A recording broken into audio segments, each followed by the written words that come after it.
I don't even know where to begin or how to begin something like this. It's actually my first time with a sit down. I'm just going to introduce her. This is Millet Ben Chaim. Nice to meet you. Thank you for joining me here in Miami, Florida. Thank you for having me. Millet was at the Noah Festival on October 7th and survived. We're going to hear her story, and an amazing story of survival. Was this your first Noah Festival you ever went to? It was the first.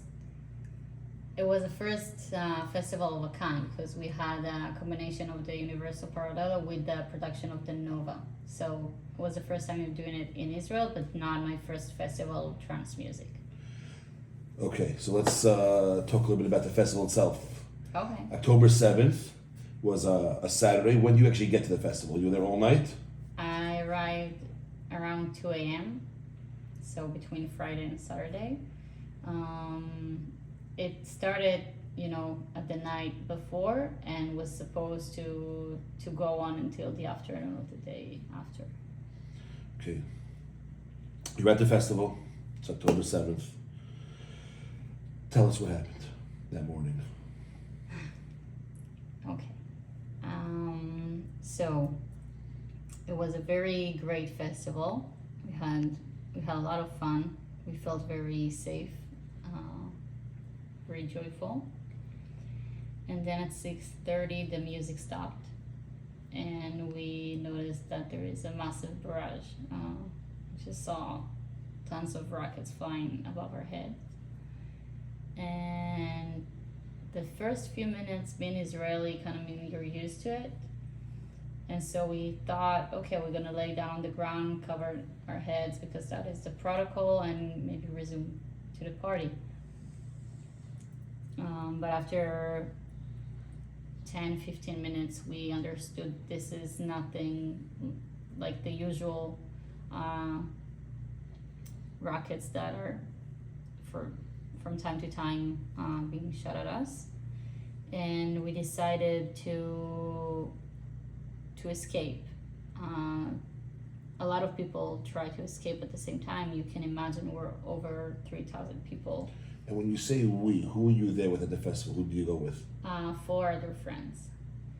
And so we went into the car and started driving. And it's the people that goes to those kind of events are so pure, and we're like a community.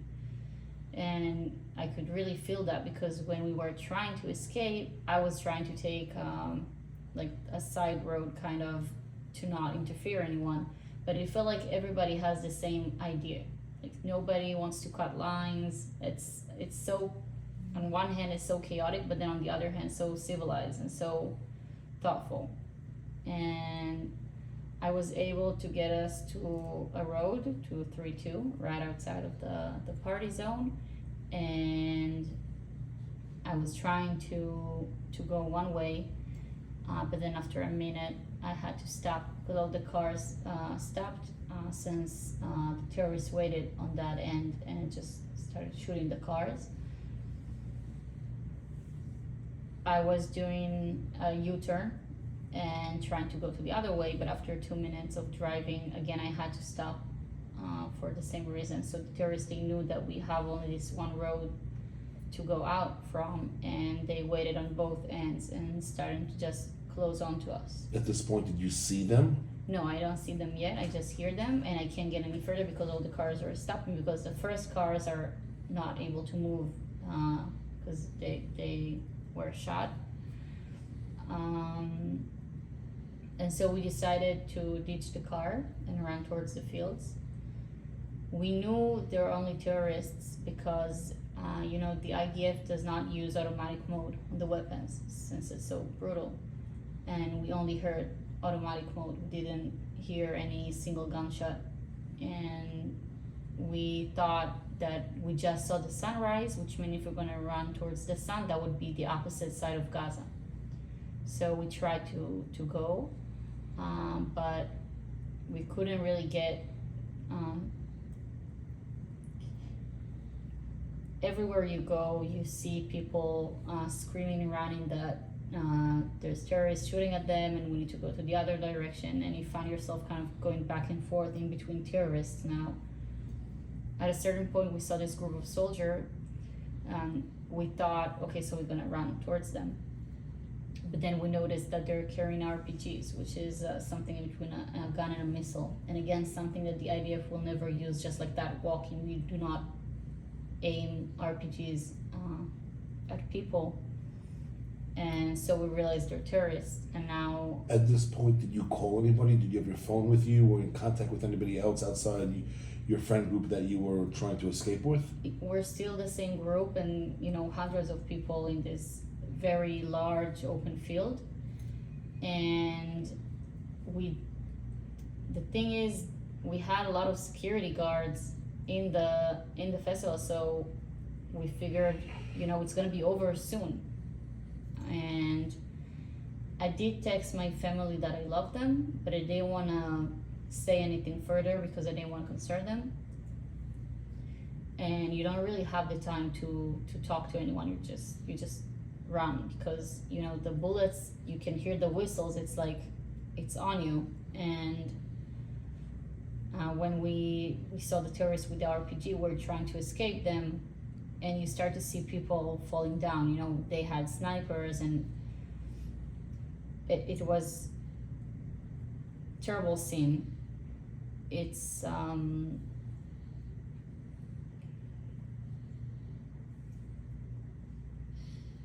just a living nightmare. It's what it is, and you want to run faster, but you can't, and it's such a bumpy ground. It's so hard to run, and we've been up all night, and you 1 second you are having the best time of your life and let all your guards down, and then a few minutes afterwards you find yourself running for your life, seeing other people being murdered in front of you. And for me, I had two voices inside of me. So one voice just wanted me to shut down, because your soul does not want to take part in this. It kind of feels like you're trying to take over a heart attack, from happening, because you're so scared, and it's so horrifying to witness this scenario. And it kind of feels like you don't have a chance, because the terrorists are behind me and everywhere, and you don't have a place to go. And we keep waiting to hear a single gunshot, but we are not hearing that. And I wanted to faint, or I don't know, you want to give up. And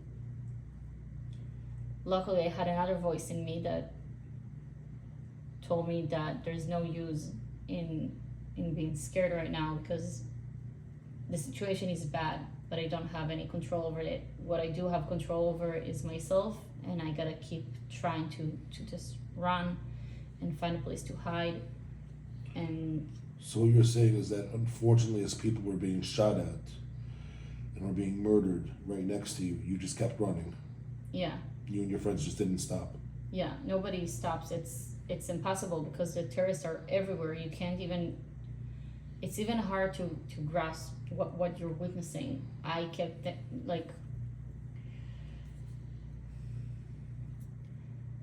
I think I was trying to convince myself that they are just, I don't know, stumbling or something, and that they're gonna get up. And it's kind of a blur, it's hard for me to even recall exactly what happened at that point.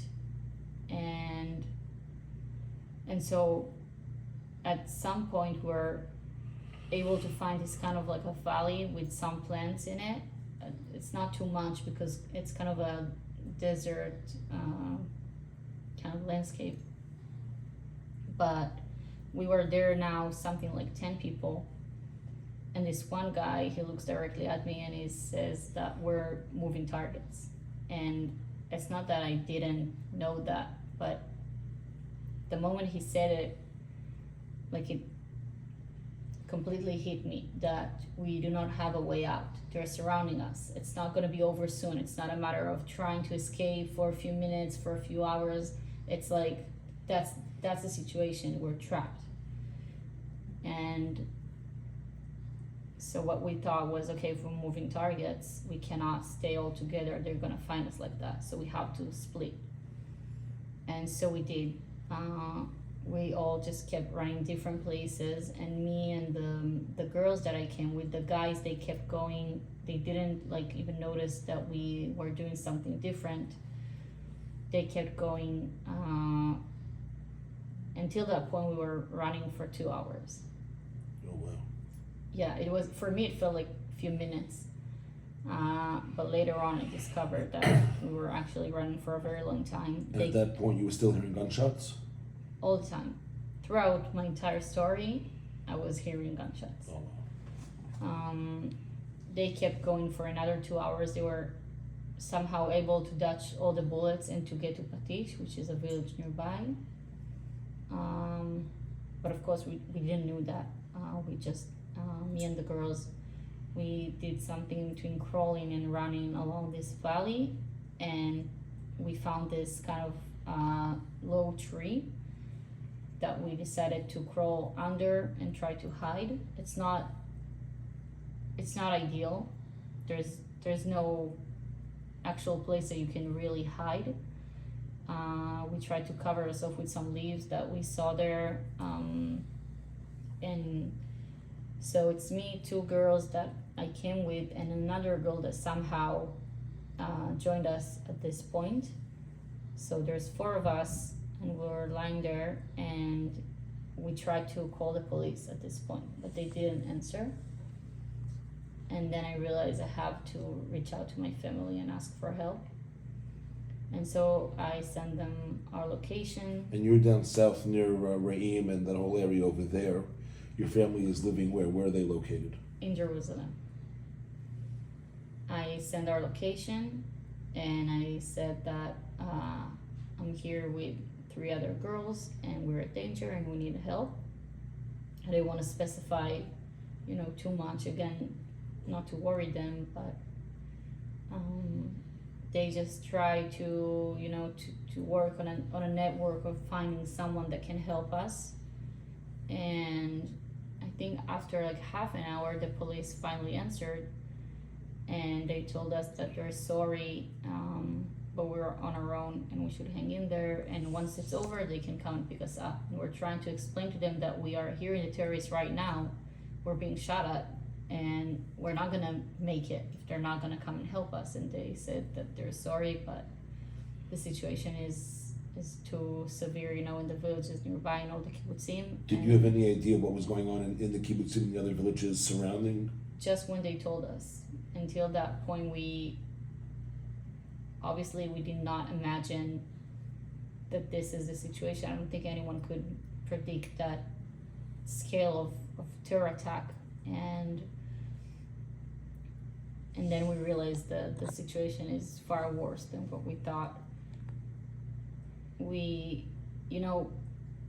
I say like I'm talking to the police, but it's not really talking, it's, whispering. They can barely hear me because that the terrorists are surrounding us. So we're just trying to stay silent, not to move. You can't even cry. You want to cry, but you can't. You can't have a panic attack right now. You have to just, Stay calm. Yeah, you can barely breathe. And every phone call I'm making to the police, I know that I'm risking myself. So you gotta weigh your options, because on one hand you don't want to make any noises, and then on the other hand you gotta get help. What was going through your head at this time as you're standing there and trying to get in contact with the police, sending location to your family? What was going through your head at this time? I think mostly just being scared and trying to keep hope, to find the strength to just go through this and to get out of it.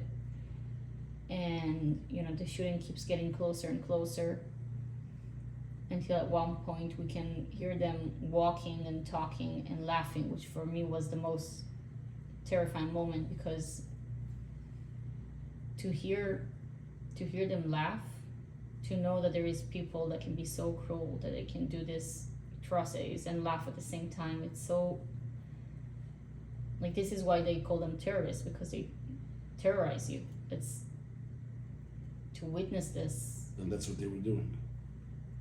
And they found this Israeli guy that was hiding near us. We heard him screaming for help, and then a lot of gunshots. And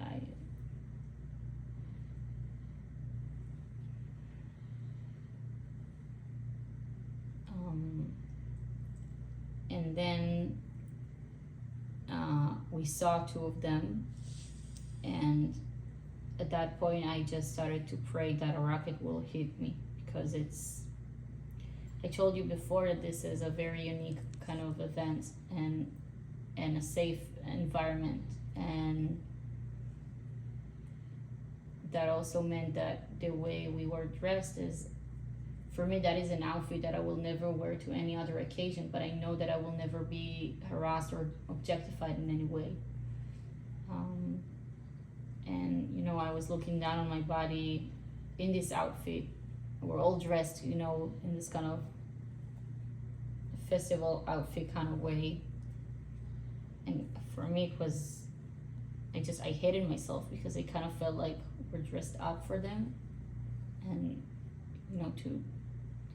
to know what we know now, what they did to so many other girls at the same time, and what they're still doing to the hostages, is soul crushing.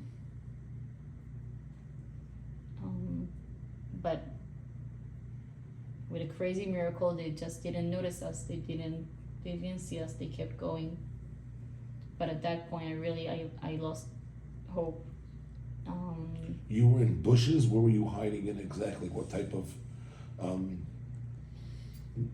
territory was it? What type of so it's something area? in between a tree and a bush. It's kind of like a low tree. And you and your friends were just in there. Yeah, we crawled under, but so if you come from behind this tree, you probably will not see us. But if you come from that angle, then you can definitely see us, because we're laying on the ground and we're not really covered. And when you're saying it's a miracle that they just went past you.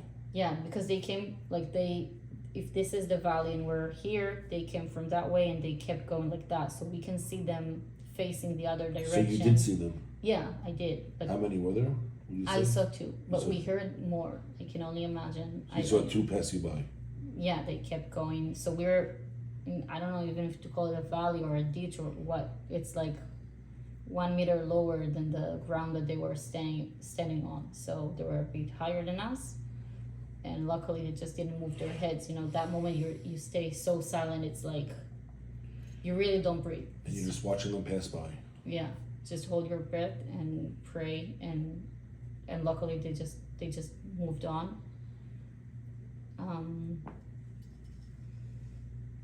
Yeah.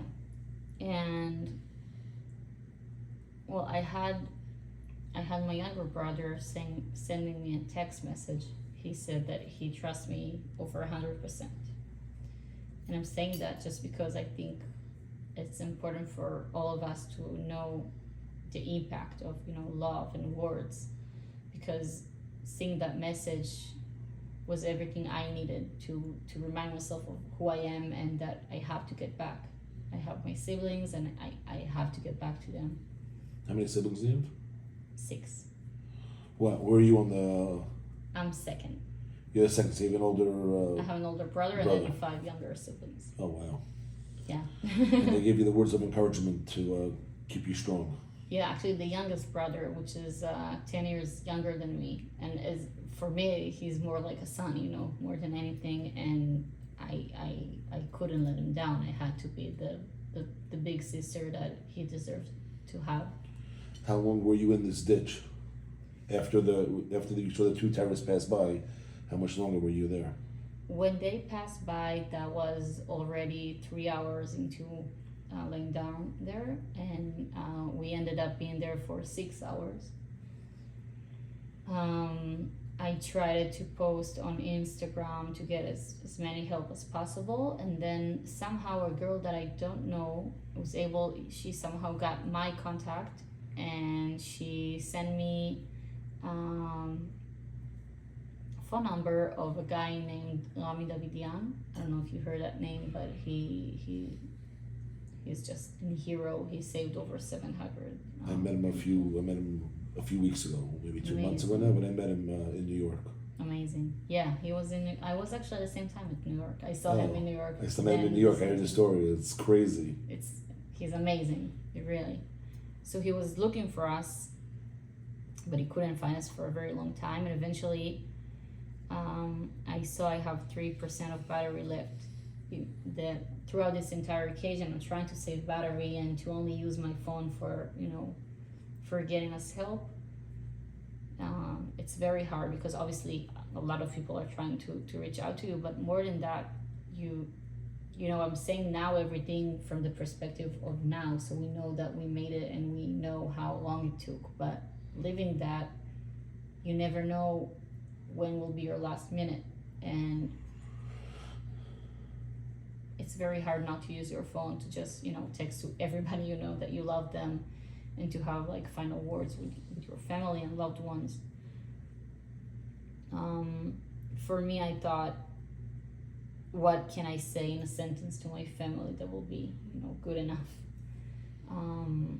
But I ended up telling them that I really love them and that I'm happy with the life I had, because I thought they're gonna have to go through this right now, losing me, and I wanted to comfort them somehow.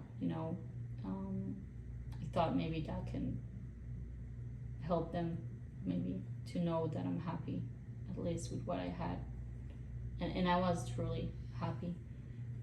I was very much, at this point you accept death because you can't take it anymore.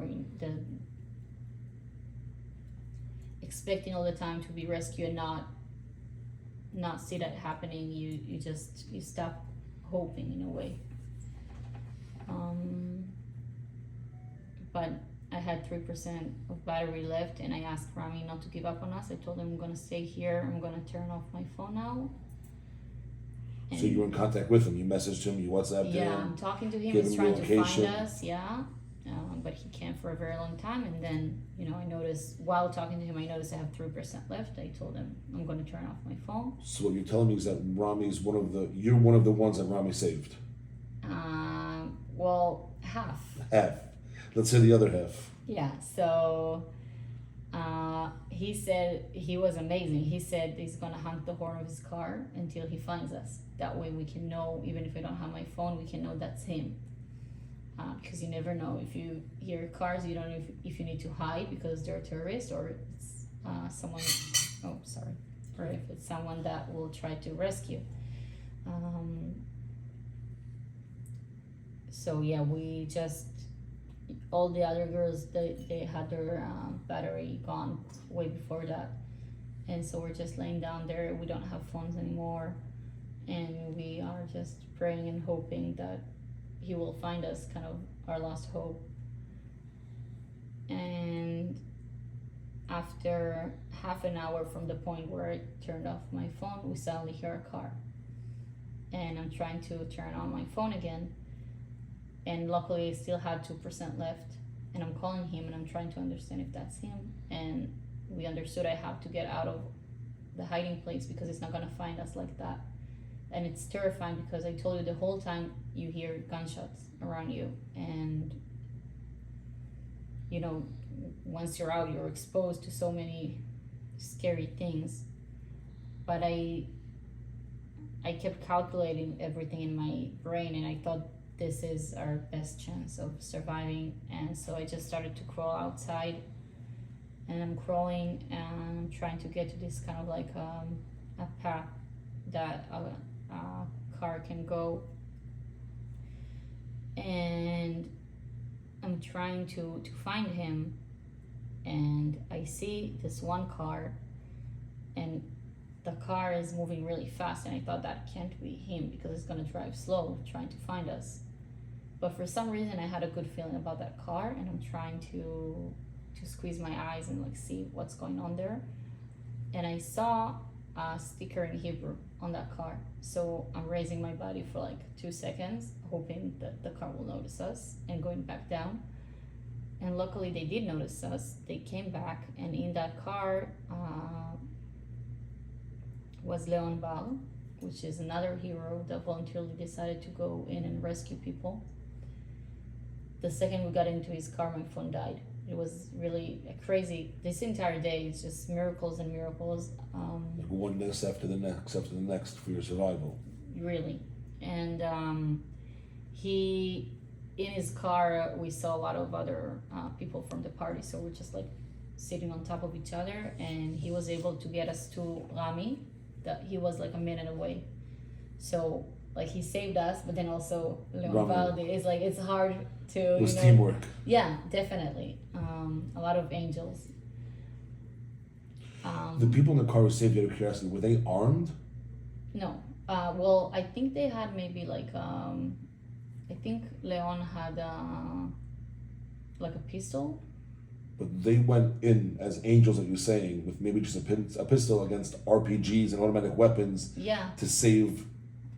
Yeah, civilians. These are not like forces that came in. It's like just citizens that decided to do that. Wow. And yeah, and Rami brought us to his house in Patish, which is the same village, if you remember, as the one that our friends ran to, which is again insane. Like we got to be reunited with them, but at the same time, well, obviously the rockets keep coming, and also terrorists were beginning to arrive to Patish as well. So they put us in a shelter, bunch of survivors, and we spent there a few hours. The thing I remember the most is just we were hugging, a lot of people just hugging each other, because it kind of feels like you see a lot of ghosts. It's, you know, everybody's so terrified, and a lot of the people are injured, and we're all dehydrated and very shocked, and you know, everybody came from a different story. And we waited there until the evening, and around 7 p.m. we were finally able to we had the IDF escorting us to Beersheba, sitting nearby. That was safe, and then our families could come and pick us up from there. So your family came to Beersheba to get you. Yeah, and that's my story. October 6th, and before October 6th, what was your thoughts about Hamas, about Gaza, about peace with them? I think, you know, my biggest wish is, you know, that we'll have peace. And I always have in mind that, you know, in the end of the day, people are people. So if we're talking about Hamas, terror organization, I do not expect to have peace with them. But as for the Palestinian people, I thought, again, people are people. Like we can be good neighbors, and you know, we made peace with whoever was willing to do that with us. If you have collaboration, then amazing, like we did with Egypt, with Jordan. Yeah. Now going past October 7th, do you think it's possible to have peace with them now? Or what's your philosophy on how to handle that situation over there, post October 7th? Yeah, I think it's so complicated, because again, you can always find innocent people, and I will always wish for peace.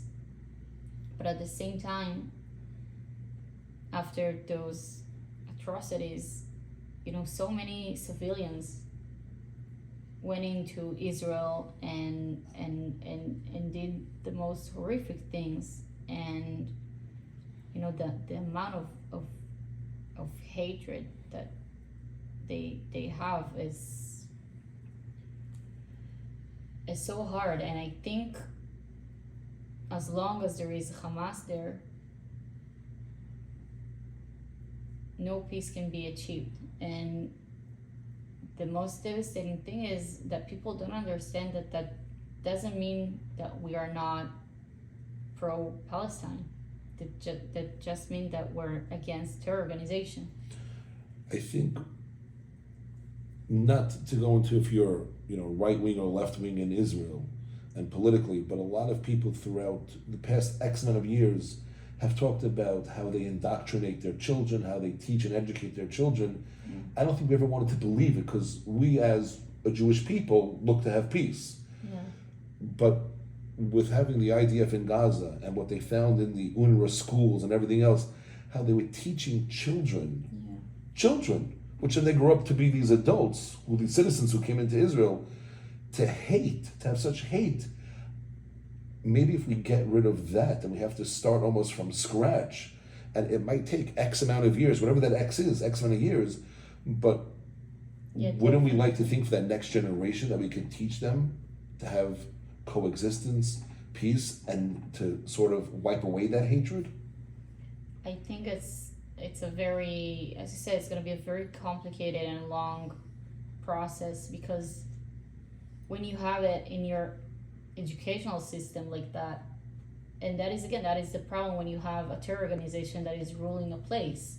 They are also victims of Hamas, and a lot of them, they grow up to be just terrorists. Who they are because of the way they were educated by Hamas in that system. Yeah, if you're filled up with so much, misguided knowledge and hatred towards the Jewish people, then that is the outcome. We saw it. For me, I couldn't believe that people can act like that, period. It's not even, I'm not scared of them as Jew. I'm scared of them as a person, as a human being. The fact that people can actually do things like that is so, I can't wrap my head around this. It's so detached from everything that I know and that I believe in. It was very clear to me that day that you have one power that cherishes life and another one that is just cherishing death and destruction, and that is the most. And those two don't mesh. Yeah, like how can you create peace in between? If their goal is to make sure that there are no Jews in the world, then how can I create peace with people that wants to make sure that my entire people are eliminated? And then you yourself, and I learned more about the Nova Festival and the Trans Festivals when I was recently in Israel. I went to and met with other people who were there, and they explained the beauty of the Trans Festival that was there, the people that were there, and people from all around different nations around the world, just being who they are. You want to dress like this, be like this, dance like this, walk like whatever it was, and it was beautiful because everybody could be who they are in a setting where nobody judged anybody. Yeah, that is exactly what we're coming for. It's of course music and dancing, but more than anything, it's a place for us to be ourselves and just of love. And then all of a sudden you had the hate come that day, which you would never have imagined existed in this world. Yeah, it's shocks me until now, because how can we exist in a world that allowed those kind of things happen, and the way that the world reacts to this it's devastating. I'm not a historian, but the crazy part is the way I've spoken to people, and thank God I did not personally have family who went through the Holocaust, but we had the Holocaust happen, where real genocide happened, and it took. And the Nazis documented, even though they tried to hide it, but they documented what happened.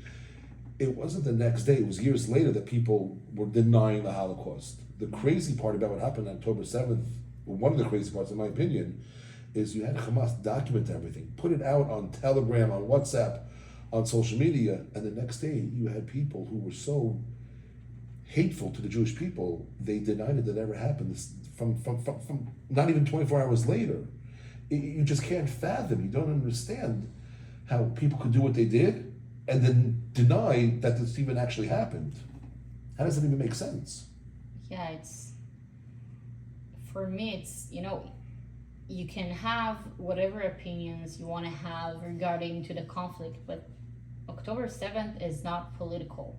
It's violent that can never happen, and I don't see how other people can question that. That is, for me, it's so certain that everyone with a soul will agree that we need to stand up against rape and slaughtering people and kidnapping people from their houses. And it's not even attacking soldiers, it's attacking citizens, Innocent people just living their lives. yeah. And the things that they did, murdering people and filming it and then sending that to their own families, and raping people and cutting organs, and just I can't. I don't I don't have words. I know this was very hard for you, and I appreciate you meeting with me today and sharing your experience with everybody of what you went through that day. Before we end, I'd just like to ask you, there's going to be a lot of people watching this, God willing, to see and hear your story that's never forgotten what you went through, and to understand what happened that day. To the Jewish nation, the nation of Israel, our country, and thank God in our country we have a democracy. We have Jews, Christians, Arabs, Jews, everyone who lives peacefully together and serves in the IDF, and there's coexistence on so many levels. And we have Jews of all different backgrounds around the world. We're one nation. Unfortunately, it took this for a lot of us to come together and have such achdut like we've never seen before, ever, in my opinion. You being there that day, and unfortunately not only seeing but experiencing these atrocities, what is Millet Ben Chaim's message to the Jewish nation? Oh, wow. What do you want to share?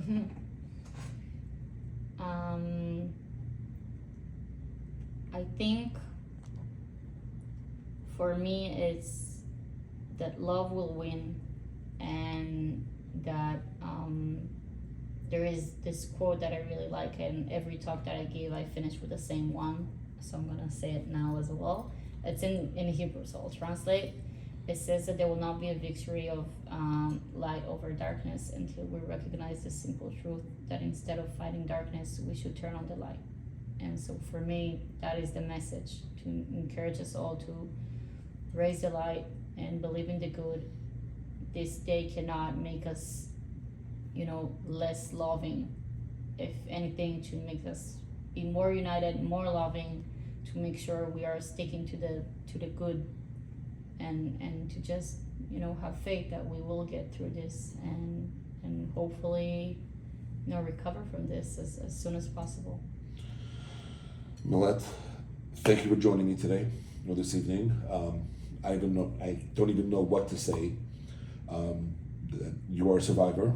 To your family and your siblings, amazing people who gave you that chizuk that day, the message of love, that they're there for you, the strength to make it through. I just hope and wish for you to only have the best in life and to continue in that light and peace. And thank you very much, and thank you for listening to Millet's story of what she went through, because we can never forget this. We have to share what happened to make sure the world understands what happened October 7th, what you went through, that should never happen to anybody else. No other religion, no other nation, nobody. And we wish for a speedy end to everything, and a victory for Israel, and peace for Israel, and peace for the Jewish nation all over the world, and end to this anti-Semitism, this racism, and hopefully we get to have a better world very, very soon. And thank you for joining me, Millet. Thank you so much.